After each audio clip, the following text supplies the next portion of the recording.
Hey, how's it going, everyone? This is K Collections, and Saber Wars will be releasing relatively soon in a couple of days. So excited for that. And for this video, as tradition, I'm going to do a summary video about the summoning banner that we're going to receive. So I'm going to give you guys my opinion. I'm going to go over the servants, the craft essence, basically give you a general idea of what we're going to receive for this banner. And if you're on the fence of summoning or not, hopefully this video will help you come to a conclusion. Let's get started. So keep in mind, this isn't an event guide or anything, so I'm not going to go over the event craft essence or anything. This is strictly about the summoning banner. So this is of course the Japanese version, but most likely it will be the same thing. So we should be having the rate up for Saber Altar and Nero as well. But you can never be too sure because the New Year's event is significantly different from JP's version. So just keep that in mind. So let's get started. We're going to start off with the new limited 5-star servant, MHX. And a few of you actually asked me during my live stream for Karna's banner whether she was good or not. I'll give you my opinion at the end. But let's first talk about her attack cards. She does have 2 quick, 2 arts, and 1 buster. Her noble Phantasm is a quick card, so you could quick Brave Chain with her. She is an assassin servant, I forgot to mention that, and there's only 2 events that you could get her, so if you're into collecting limited time servants, or you're just into collecting servants in general, then I guess you should pull on this banner, because again, she is a limited time servant. The only other time you get her is through Saber Wars, and for the Japanese version, the FGO Fest 2nd anniversary, which was the guaranteed 5-star summoning. Other than those 2 events, there isn't really any other way to get her, so just keep that in mind if you are a collector. So let's talk about her skills, and this is where she is a little bit okay in my opinion. Her first skill, the Fire Support EX. Now this is a stunning effect that has the potential to stun all enemies for 1 turn, but it becomes very, very situational. But first off, the stunning chance is anywhere from 60% up to 80%, and I say this is situational is because there will be a 1-turn delay before the effects occur. So if you're trying to avoid a noble Phantasm from an enemy servant, for example, you're gonna have to plan early and use the skill early, and she does have to survive the next turn in order for this effect to be fulfilled. Now, another issue with this skill that I find is that if you're facing servants, for example like Gilgamesh or Francis Drake, who can charge their own MP gauge, then timing the skill is relatively difficult for you sometimes, because let's say you're facing Gilgamesh, for example, right? And you activate this skill in order to stun him in perfect timing to avoid his Noble Phantasm, to basically stun him before he uses his Noble Phantasm. But keep in mind, you do have to activate this 1 turn early. The problem is that Gilgamesh can actually charge his MP gauge and then just use it to kill MHX, thus totally eliminating this effect. But I understand those are very situational circumstances. My main issue with this skill is that it's not a guaranteed stun. You know, even if you successfully activate the skill, right, and you survive and it's a turn and everything's okay, there's still the small percentage of this effect not going through. So basically that means this skill isn't reliable, right? I mean, don't get me wrong, it's a great skill and a chance to stun all enemies. You know, don't let me downplay the skill. You know, it's very effective, but for me, if a skill isn't reliable, then it's not reliable, simply put. And especially on those dangerous situations where you have to have reliable skills in order to survive, this isn't one of them. But again, don't get me wrong, it's a great skill to have if it follows through, if the effects go through. For her second skill, it's Instinct C+, and we've seen this 1,000 times. Basically, you gain critical stars anywhere from 4 up to 14 depending on the skill level. And I'm actually glad that she does have this skill because it's quite consistent to her playstyle. It's quite consistent to her in general because she does generate crit stars. MHX will also have a strengthening quest that basically increases the amount of stars gained. And of course she will also have a second effect that grants invincibility for 1 turn, which really helps with survivability. So for her final skill, Galaxy Meteor Sword C, this increased critical star generation rate against Saber enemies for 3 turns. It also increases attack against Saber enemies for 3 turns. And for the star increase rate, it's anywhere from 50% upwards to 100% depending on the skill level. And for the attack increase, it's anywhere from 30% upwards to 50%. That also, of course, depends on skill level.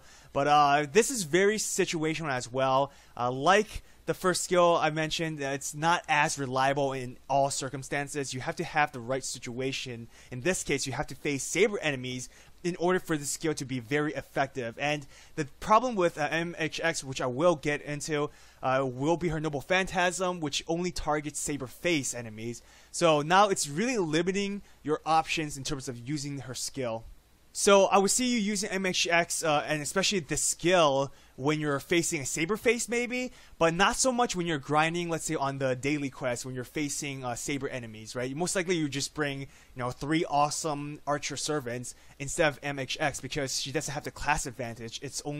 She only has an advantage through her skill, which is only for 3 turns. Her passive skills are a lot more reliable because she does have Heroine X, which increases damage of quick cards by 12%, and she does have 3 total, 2 regular quick cards, and her Noble Phantasm is a quick card. The second one, Cosmos Reactor A. And for this skill, this increases critical star generation rate by 10%. Again, her passive skill are very reliable in my opinion.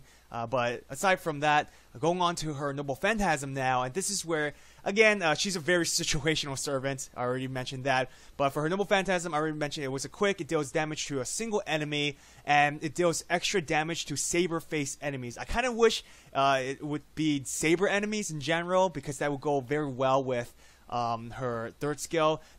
Both her third skill will go well with her Noble Phantasm, but your selection of enemy is a lot less. If this Noble Phantasm were to do extra damage to all Saber enemies, in my opinion, that would be a lot better. But in this case, it's extra damage to Saber face enemies only. And if you're just wondering, here's all the Saber face enemies. There's a decent amount, right? But when you compare it to all the servants in the whole entire game, it's a relatively small amount. That's just a quick overview of MHX. In my opinion, pull for her if you really are a collector of limited servants or a collector of servants in general, or pull for her. Kind of like me, I like Saber faces. Now, I love the servant design, especially her last artwork. It looks amazing, but it's not a servant I'm going to really invest a lot into. So I encourage you to pull for her if you just like the servant in general, but do not pull for her if you want strong servants, right? If you're only pulling for gameplay purposes. Because if you're looking for a strong assassin, Jack the Ripper is significantly stronger. She's a lot more dependable. Not stat-wise, though, Mysterious Heroine X does have a stronger attack compared to Jack, but in terms of reliability, Jack is just so much better. And if you don't have Jack already, she will have a rate-up on the Valentine's event during Nero Bride's event. So I would advise holding onto your Saint Quartz for that banner to get Jack if you're after a strong assassin card. MHX isn't strong in my opinion in terms of her skill sets. She's too situational. Aside from a collector's item, I wouldn't suggest you pulling for her. But for me, I love Saber faces, so I will be pulling for her. But I'm not gonna invest too much. If I get her, I get her. If I don't, I can always move on. The second rate-up servant should be Saber Alter. Her and Nero are relatively old servants, so I'm not going to go into too much detail explaining her skills and her Noble Phantasm and everything like I did with MHX. You could always check out character spotlights, servant spotlights on YouTube or read up on forums. But for Saber Alter, she has 1 quick, 2 arts, 2 buster with the buster Noble Phantasm. This plays very well with her skill set because she does have Mana Burst A, which increases buster card performance. It's excellent to do massive damage. For her second skill, basically you gain critical stars. Again, we've seen this a lot of times already. And for her last skill, it's Charisma E, which increases party's attack for 3 turns. And we've seen this a lot of times, or variations of this. She does only have 1 passive skill, which is Magic Resistance B, and this increases own resistance to debuffs by 17.5%. And lastly, for her Noble Phantasm, it's an AoE buster card that deals damage to all enemies and also charges her own NP gauge. So that's always a plus in my book. If you know my playstyle, I love NP charges. But that's just a quick overview of Saber Alter. Like I said, I breezed through this relatively fast because she is a really old servant. I definitely recommend her if you don't have her yet. She's an awesome servant. I just pulled her on the Karna banner, so I'm very, very happy. For the last rate-up servant, Nero, her attack cards are 1 quick, 2 arts, and 2 buster cards. She does have an Arts Noble Phantasm, so you can Arts Brave Chain with her. For her active skills, let's look at the first one. It basically increases her own mental debuffs resistance for 3 turns. She also recovers her HP anywhere from 500 upwards to 2000 depending on the skill level.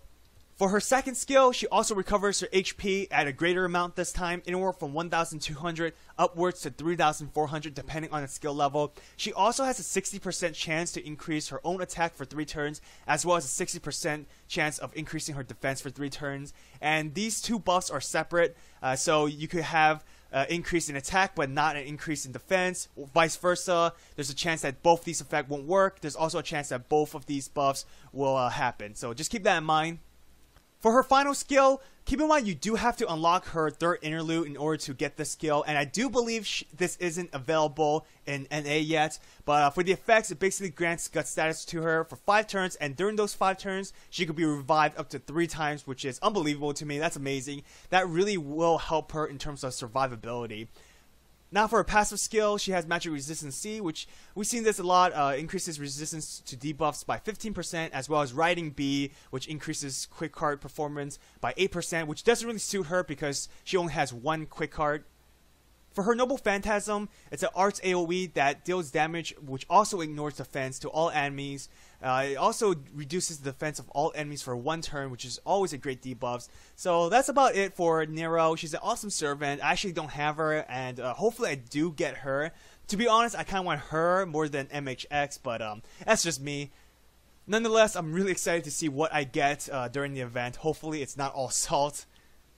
We're going to receive 3 new craft essence, and let's start with the new 5-star craft essence. The artwork looks amazing, no Skahaka and Ku, but for the effects, it's quite decent. Not something I would really use a lot, because it increases your damage by 100, and this stacks each turn, and the max you could have for this effect will be 1,000, and if you max the limit break it will give you a damage plus 100 each turn, same thing, but the max will then be 1,200. And the reason why I say this is quite decent is because, damage plus, more damage, it's always better. But you're going to have to wait a significant amount of turns to really use this effect or use this craft essence to its max potential. If you do intend to use this craft essence, I would recommend you use it with servants with great survivability. So, for example, Ku's a great servant to use the CE with because his skill sets is more than enough to last long enough for this effect to reach its max. But in my honest opinion, there are better CEs to use in given situations.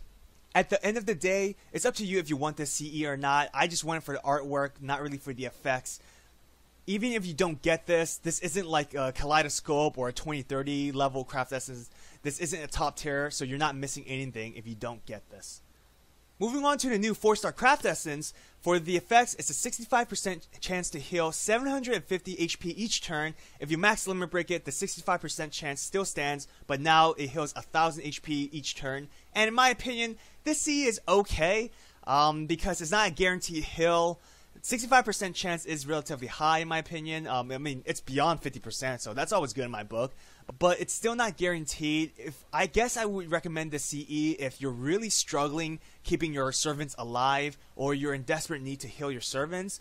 But honestly, you could just use a friend's Medea Lily or a servant that has a healing effect, like Tamamo, her Noble Phantasm heal as well, or Joan of Arc, for example, instead of just using the CE.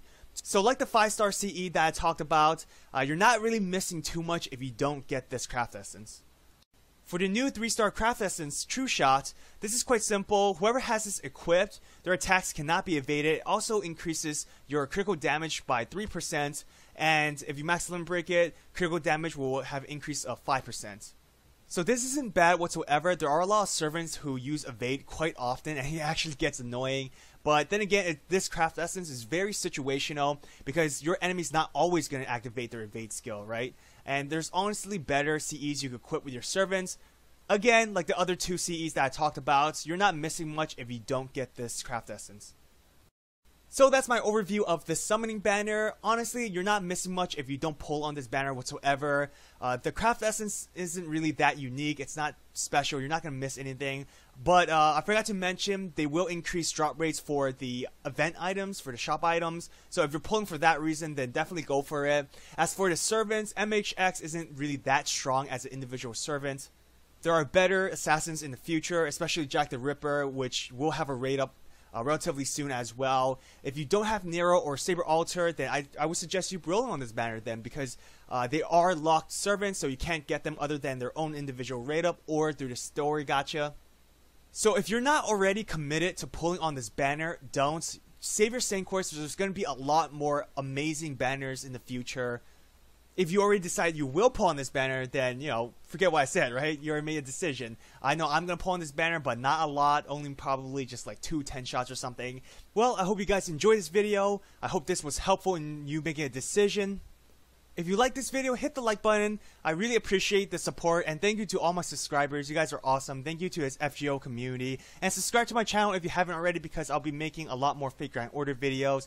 As always, let's have fun with Saber Wars. Till next time, everyone, have a great day.